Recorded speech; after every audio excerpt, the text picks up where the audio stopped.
jërë ngeen jëf BFTV ñu ngi leen di nuyu di leen jaajëfal bu baax di leen sant ak gërëm di leen wax ni leen ñu ngi waaj a dugg ci weeru koor gi incha allah dugg nañ ci ak jàmm sax yàlla nañ ci yàlla dugal ci bisimilah rahmaani rahim ñu génn ci ak alhamdulilahi rabbil alamin te lépp luñ ci jaamu yàlla na ko yàlla nangu yàlla na yàlla def ci réew mi jàmm def ko ci réew bi ko yor ak ñun ñu ko dëkkee ñëpp bi jaay Seydil Wujjo combat Tapha Tine ki nga xam ne ni moom mooy Émile Françoise Gomis passé na dimanche bi passé la woon.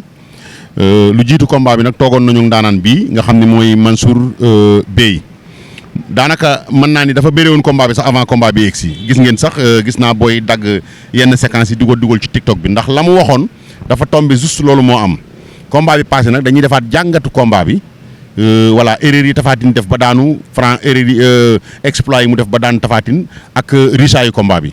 bu ngeen ñu toppee rek incha allah dinañ jàngat lépp ak le grand chroniqueur Mansour Bey Mamadou Mansour maa ngi lay nuyu di la ziar bu baax. waaw Bàcc maa ngi lay nuyu di la ziar bu baax a baax.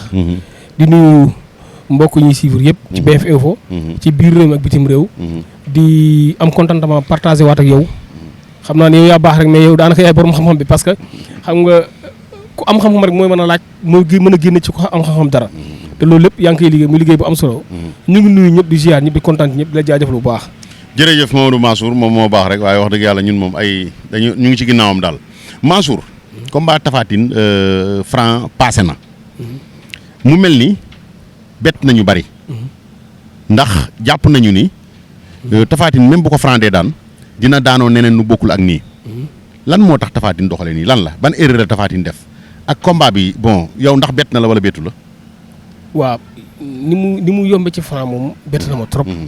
parce que jàppoon naa ne même bu Franc di daan sax dina xaw a sonn wala mu daj ay coono yu metti mais seulement que ni mu dalee ci kaw Tapha Tine réagirul maanaam deful benn action dafa dal ci kaw rek mu tëddee beneen bi doon na préparer nag pour kor mais xam nga Tapha wax naa dafa xaw a yéex ci kor bi muy kor il faut mu téye préparer non foofu kor xaju fa sax waaw et puis waa ji li mu lekk ci moom maanaam li mu jël ci moom moo bari bi mu waa ji da koo ŋànk carrément waaw da koo jël lu bëree ba taf genou bi xam nga mu yomb trop vraiment booy xool dafa mel ni sax Tapha Tine liggéeyul te or que antan na indi na état mais xam nga def nañ benn émission boo xam ne yow da nga ni Franc saa yu dawee seex Tapha Tine surtout mu tafu ci côté gauche Tapha Tine bi saa yu ko sexee Tapha da koy mboot te gis naa Franc bi mu sexee Tapha Tine Tapha main droite bi wala boog main gauche bi mu ngi gàllu ci kaw main droite Franc bi lan moo tax Tapha mbootul waaw parce que boobu jàngat bi ma def mooy dafa mel ni ko doon préparer hypercule parce que su fekkoon day mot dina crosser épaule bi dina crosser épaule moom boo xoolee dafa gàll ci loosu rek mel ni kuy préparer corps hypercule parce que mu ngi doon préparer droite bi sax mais booba waa ji li mu jël ci moom moo bëri sa Franc dafa ëgsi ci koom rek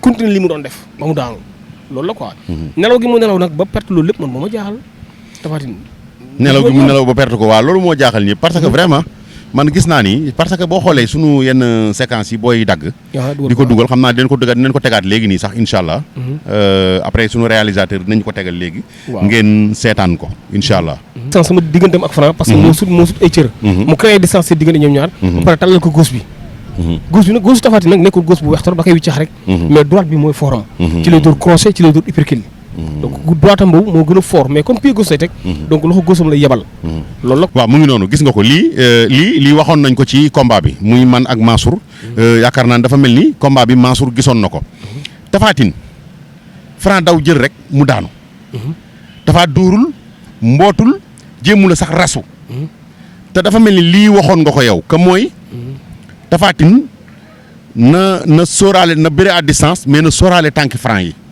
xam nga yow waxoon nga lii na bëre à distance mais na sóoraale tànki Franc yi bu Tapha Tine tegee benn Franc ñaar lay teg Franc moom li ko waroon def na ko ndax Tapha Tine doon na teg benn moom muy teg ñaar léegi nag li tax Tapha Tine Franc ñëw ba egsi ci biir gardam ba dugg ci gardam dóor fa ñaari crochet daw naax ko plaqué seex ko ba mu jeex mu daan ko loolu ba léegi man vraiment en tant que technicien ma toog yow war nga ma wax lan la quoi luy faral di dar mbir noonu waaw c'est-à-dire mooy comme li nga wax xam nga Franc wàññi na distance bi carrément Tapha yóotu benn gauche Franc teg mais bi muy ñëwaat dafa gën a jege Tapha yóotuwaat benn droite man droite boobu laa doon calculer ne waru ko woon a yóotu parce que droite boobu énergie bi nga ciy dépensé te dalul loolu day am lu bëri lu mu wàññi ci yow droite bi du woon yoon muy jug à distance diiran bi Franc di départ la ko waroon a utiliser du ko mu war a perte muy beneen bi des mooy Franc bi mu téye loxo gauche Tapha Tine dafa lijjanti droite bi téye ko ba pare collage tànk bi laata Tapha di réagir mu dëbb ko sol plaqué ko waaw te loolu nag Tapha li may wax rek xam nga foofu Tapha Tine lan la waroon def foofu lan la waroon def. maanaam Tapha dafa waroon nangu Franc di téye loxo droite am boobu waxuma gauche bi. mais ni Franc li jëntee droite loxo bi gauche bi téye ko. yóotu beneen droite bi téye ko comme ni mu defoon Ama Baldé boo xoolee. noonu la ko def rek collage sànq bi. donc bëri moom ci manuel quoi. léegi nag Tapha dafa waroon droite am boobu la waroon woon a nangu Franc laal ko maanaam droite boobu moo doon fooram ci combat bi waa ji waru woon agsi ci kawam te jëlu ko. moom su ko jëloon ci diggante bu gàtt moom lambu Tapha day ubbeeku mais Tapha utiliser ko bon bëree ba ne la ba waa ji agsi ci kawam noonu te loolu du woon yoon. xam nga moom a jaaxal Tapha Tine gauche bi lañ daan wax naan ko deel utiliser sa gauche bi. ndax moom droite la daan utiliser. waaw ñu naan ko Tapha sa gauche bi na nga ko utiliser. cette fois ci nag lancé na gauche bi 2 fois. mais droite bi la denc mën daan ko. lan la lu xew Tapha Tine dafa réer wala dañ ko jàpp mystiquement wala yow gisoo ni jàpp nañ ko mystiquement. droite bi sax yóotu na ko gis naa mu yóotu ko mais bi mu koy yóotu. non boobu yóotu boobu Franc egg seegul. te diggante boobu noonu fi Franc di départ yi ñu la waroon a daje ak moom droite bi. boobu Franc egg seegul parce que bi mu ko yóotu boobu Franc ngi taxaw fële. waaw tamit waxoon nañ ko maag yow xam nga boo seetloo waxoon naa ne Tapha dafay yéex a yeewu ci combat day nelaw ci combat minute yu jëkk yi day yeewu ci day nelaw ci combat bi loolu nag xaw ma nu mu xaw ma ndax ñi koy préparé mentalement loolu da ci waroon bokk da ci waroon joué comprendre ma la aussi tamit xaw ma nag lu ñu ko préparé mais daal en tout cas du woon yoon combat bi di yombee noonu. yow lan nga gis ne Tapha Tine moom la manqué ci combat bi ba Franc def ko nii lan la manqué quoi. concentration manqué na ko. amul concentration. waaw ba pare ci biir combat bi waaw manqué na vivacité amul vitesse ma doon xaar ci moom et puis sax parce que ni waaj agsi ci kawam dafa mel ni. maanaam pied gauche bi la waroon a teggi déplacé ko indi ko. kon waaju du egsi du ko jot du egsi. loolu la quoi moo tax ma ne nelaw gi mu nelaw ba waaj ak lekk ci moom loolu lépp dafa bari. loolu la quoi erreur bi mu def mooy manqué na concentration. sànni na ay droite yoo xam ne teewu ko fenn yóotu waaj dur ay droite benn bis des moom mooy uppercut bi dafa yéex yooyu yëpp dafa waroon bokk ci préparation bi. ba pare waroon nañoo préparer Tapha Tine que moom day yéex dugg ci combat te ki muy bëri day bëri taxañ combat ci ay minutes. loolu dañ cee waroon a liggéey xam nga mbër di nga ko préparer techniquement. nii stratégie tegal lii waaj lii lay bëri bu ëgsee defal lii. mais moom tamit nit mentalement da nga koy préparer ci biir enceinte bi waaw loolu daal gis naa ne bon manqué na ko quoi. waaw ok Franc lan la exploité lan nga gis di yokku Franc lan moo yokk ci moom ci combat bi par rapport ak combat yi mu jóge ak lan la exploité moom ba ma am ndam ci kaw Tapha Tine. gis naa ne yokku na doole. encore rapidité bi perte ko. perte ko surtout waaw surtout. waaw gis nga perte surtout ko vraiment loolu moo ma gën a impressionné. gis naa ni série bi muy dóor. kum ci yéeg. da ngay sàngoo say loxo wala doo réagir. mooy série boobu mu lay dóor triplé boobu muy triplé droite bi. 1 2 3 dàq la ni gis naa mu dugg ko Tapha xaw a sàngoo loxo yi. loolu gis naa ne mu ngi ci moom. yooyu yëpp am na ko mu la exploité daan. mais est-ce que foofu bi mu tegalee 1 2 3 bi. daw di jëli Tapha Tine avant muy ràbb loxo yi di bëre ak moom ci manuel Tapha est-ce que amul woon remise gauche. am na droite bi. waaw remise gauche wala mu dóor droite bi dajeeg moom. droite bi mais loolu. cokaas gauche dajeeg moom droite bi. waaw léegi nag loolu man li tax bëgguma ci sori mooy. xam nga suñu grand Kayre ak Zallo dinaa jëli Kayre. sama dama xamul ndax ñoom liggéey nañ si loolu am déet. parce que xam nga. ak Mbaye Ndewane entraîneur ak Mbaye Ndewane waaw. mais xam nga yu mel nii su amee dañoo dëkk entraîneur yi ne nan ngeen liggéey ak moom.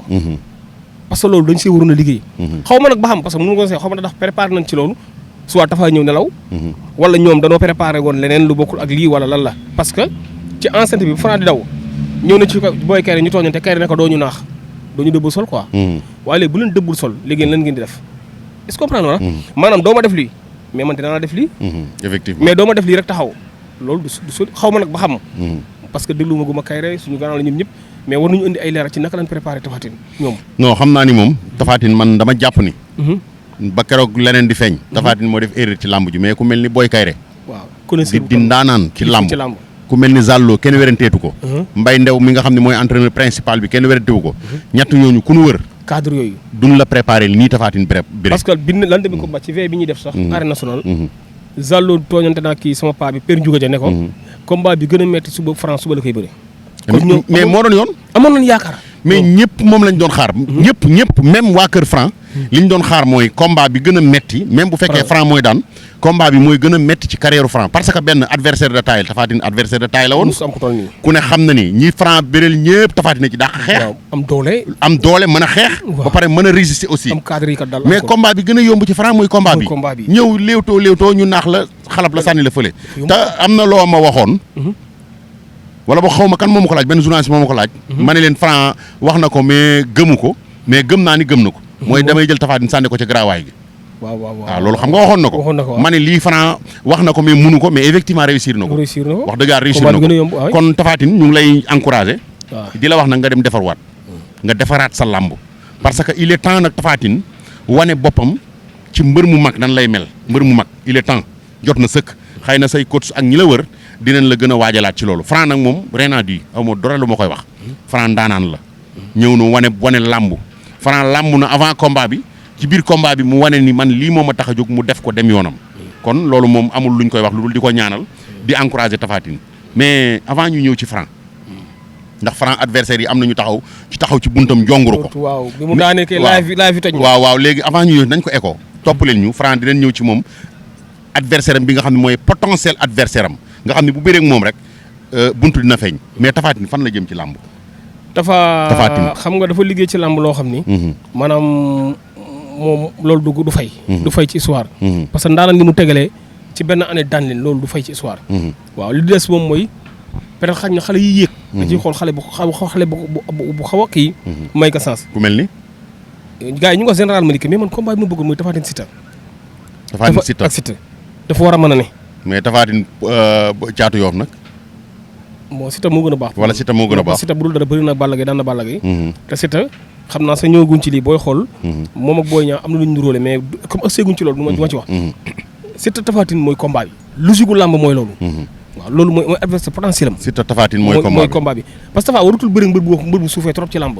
parce que mu ngi ci kaw mu ngi ci VIP ba pare. même bu dee perte na combat bi sax. mu ngi ci kaw ba tey. mais ci kaw fekk mu jóge ci melokaan bi mu mel de xanaa. non bu jëlee Siteu dañ koy préparé gars yi dañ liggéey moom te combat boobu gëm naa ne bu ko jëlee gëm moom pare parce que Tapha gën ñu tegale 2 défaites. non gëj na sax daanu kay wax dëgg yàlla bu dul Balla Gaye gëj na daanu trop. waaw comme tegale 2 défaites nii. depuis ca kalaafu Gaston 2006 ba daal. Issa Pouye ak la dëgg ñoo ko jox 2 défaites. bu dul loolu mu ngi koy soog a tegalewaat. te yombul li mu def yombul. non Tapha ndaanaan la lu jafe la def. ndaanaan la voilà loolu la quoi. jërëjëf kon Tapha Tine Siteu moom la grand chroniqueur wax xam naa ni promoteurs yi moom ñu ngi njëkkante actuellement. Tapha Tine ñu ngi njëkkante tamit Siteu ak ñeneen ñi. mais kan mooy arrêté Franc xale bi Émile François Gomis ku koy arrêté. waa question bu ma gars yi koo yaakaar ni mën na ci Franc dara. question bu ma gars yi di laaj la. ci ay audio ak yenn si. en exclusivité yéen a ngi koy am ci BF Info TV. avec le grand chroniqueur Mansour Bey. mais man du ma ko waxee fenn fu dul fii sama kër. fii nga koy waxee sa kër effectivement. xam nga gars yi ñu ngi wax Boy Niang ñu ngi wax Siteu ñu ngi wax Balla Gaye mais. man gis naa ne ci ñun ñëpp. bu doon 100% mooy daan Franc. kenn moo ci am 80 yi. muy. te sax boo déggee ma wax 80 yi. amul 100% yi. muy Balla Gaye. muy Balla Gaye. ok parce que dinaa ko. non tegal sa baaraam ma ñëw. waaw téléspectateurs yi. Mansour Bey nee na Balla Gaye moo am 80% pour daan ki nga xam ne mooy Émile François Gomis. waaw Balla Simba nga wax de Balla.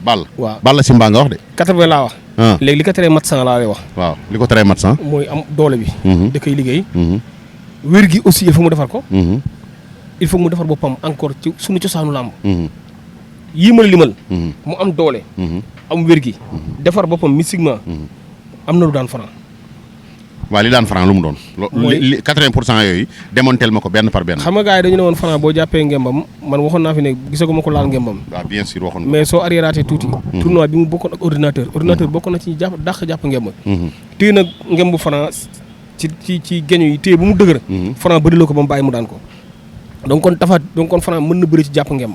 waxuma jàpp ngemb Balla Gaye de. mais Balla dama gis muy bëri ci ñaari côté. day bëri ci gauche bëri ci droite. boo jëlee combat am ak Boy Sey. combat am ak Kulifay de ni mu leen daane bokkul. ak Ousmane Diop. waaw ci côté yi bokkul. te Franc day bëri ci 2 côté. dafa am automatisme. waaw automatisme xam ndax mu nga fa ba léegi nag. waaw moo tax nag ma ne. bu ko liggéeyee bu ko perte bu ko amaatee. liggéey bu métti la laaj. liggéey bu métti bu diiru la laaj. di nga woon ginnaaw sa kër sa soxna di nga leen woon ginnaaw wër lépp ginnaaw woon bànneex yëpp ginnaaw. Balla su amee loolu mun na daan Franc parce que am na bëri bi. mais la may xalaat mooy li ma la mooy doole ji. ak wér gi ak la ca des. ñett yooyu la doole ji wér gi la ca des tegal foofu sa baaraam Boy Niang.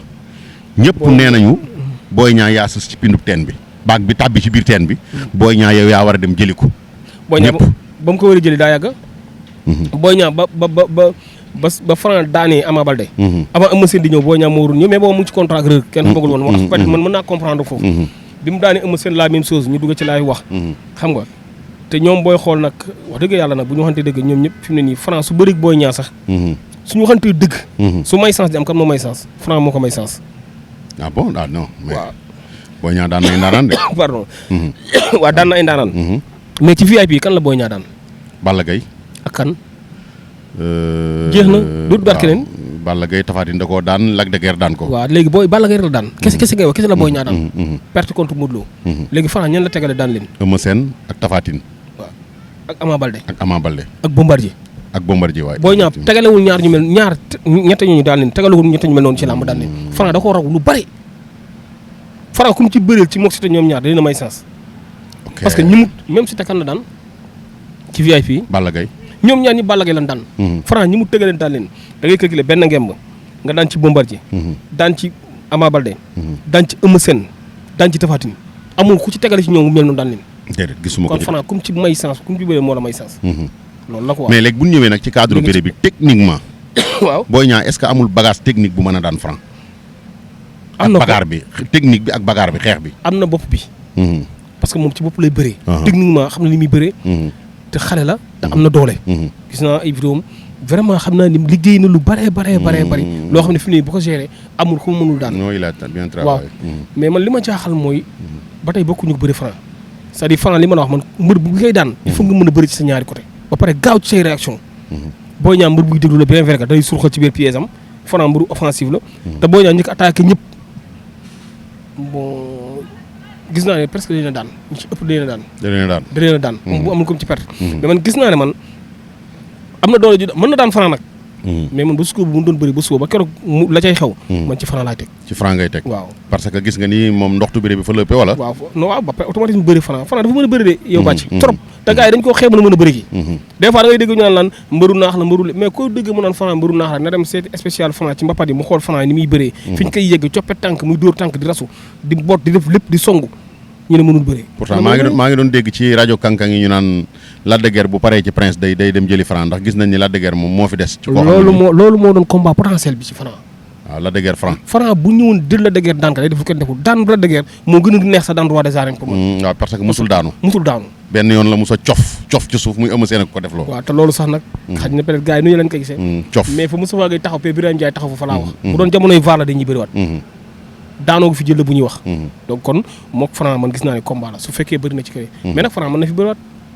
waaw mën na fi bëriwaat mais coow ok merci beaucoup loolu moo doon. Émile Françoise Gomis coow li dox ci diggante Boy Niang war naa bëri rek digal ne guérison. war nañoo bëree waruñoo bëree loolu loo ñu ci mën a wax. waa xam nga nag loolu dafa xaw a métti trop. d'abord balaa ma ciy waxtaan maa ngi masawu promoteur bi. waaw jar naa masawu vraiment Makan Mbeng vraiment. Makan Mbeng ñu ngi lay masaw li la dal métti na trop ndax jël sa xaalis joxe ko muy traîner pendant 1 an 2 ans mënagul am retour loolu wax dëgg yàlla métti na mais Makan masa dégg ci lu ne surtout ba pare ay nit taxaw di ko soxla di ko yàqal mu ngi noonu am na fi ay chroniqueurs yoo xam ne nii ñun suñu mbokki chroniqueurs yi suñu mbokki journalistes yi suñu mbokki reporters yi taxaw di suxlu Makan di yàq ay journéem mais dafa bari te wax dëgg yàlla Gaston Mbengue jiwu leen loolu. billaahi Gaston suñu père Gaston. jiwuñu loolu. kenn. kon Makan gàcce ngalaama demal rek. bu leen sax geesu bu leen faale. liggéey rek voilà mu ngi noonu. ñu ngi koy masawu. masawu aussi tamit Omar Kane Reug moom tamit boobu ba léegi moom it xam nga.